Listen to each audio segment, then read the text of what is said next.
Embryony के classification में हम लोग नेक्स्ट देखते हैं नॉर्मल क्लासिफिकेशन। हर एक किताबों में आपका जो भी आप लोगों के पढ़ना है उस बुक में ये वाला दिया गया है, cleavage poly embryony, adventive poly embryony और सिंपल पॉली एम्ब्रियोनी। अब क्लीवेज पॉली एम्ब्रियोनी क्या होता है, मैंने बताया था इम्ब्रियोसैक जो है आपका भ्रूण कोश जिसको हम बोलते हैं, यहाँ पर जाइगोट होता है या एग सेल होता है, यहाँ पर मेल गैमीट आके फ्यूज करते हैं। ये बाजू वाला जो कोशिका है वो सिनर्जिड सेल है, पोलार न्यूक्लियस है, और ये एंटीपोडल सेल है। ये जाइगोटिक इम्ब्रियो से, क्लीवेज पॉली एम्ब्रियोनी जो है जाइगोटिक इम्ब्रियो से बनता है। अब देखिए ये भ्रूण एग के साथ फर्टिलाइज किया, मेल और फीमेल गैमेट बना, तो ये जाइगोट का निर्माण करेगा। क्या का निर्माण करेगा? जाइगोट। अब जाइगोट में कौन सा प्रोसेस होता है? क्लीवेज, इसका विखंडन होता है। ये अलग अलग globular shape, torpedo shape, heart shape में परिवर्तित होता है।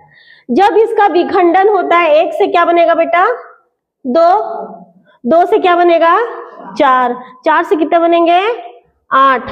जब आप ये 4 टुकड़े में है, 4 विभाजन हुआ इम्ब्रियो का, तो एक एक खंड क्या बनाएगा?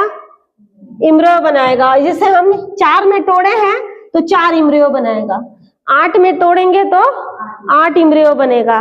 तो ये क्लीवेज इम्ब्रियोनी है। क्लीवेज इम्ब्रियोनी जाइगोट के बनने के बाद जो क्लीवेज प्रोसेस है उसके फलस्वरूप क्या होता है?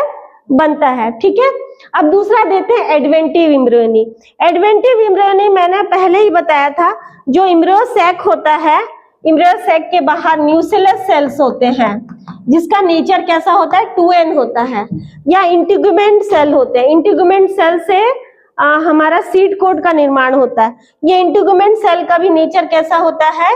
2n होता है। या न्यूक्लियस के ऊपर चलाजल सेल्स भी होते हैं, चलाजल सेल भी होते हैं, इसका भी नेचर 2n होता है।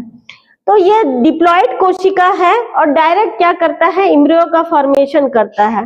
क्या बोल रहा है? डिप्लॉइड इम्ब्रियो का फॉर्मेशन करेगा, इम्ब्रियोसैक बनाएगा नहीं, डायरेक्ट इम्ब्रियो बनाएगा। That is called adventive poly embryony. ये आया, इसमें कोई फ्यूजन नहीं हो रहा है, मेल और फीमेल का कोई मेल नहीं हो रहा है, इम्ब्रियोसैक नहीं बन रहा है। जो भी कोशिका है डिप्लॉइड कोशिका डायरेक्ट इम्ब्रियो का फॉर्मेशन करता है। अब सिंपल इम्ब्रियोनी बोलते हैं, किसे कहते हैं? मैंने क्या बताया था? Megaspore mother cell. ये मेगास्पोर मदर सेल है, एमएमसी। क्या बोलते हैं? एमएमसी। एमएमसी में क्या होता है? रिडक्शन डिवीजन होता है। क्या होता है? Reduction division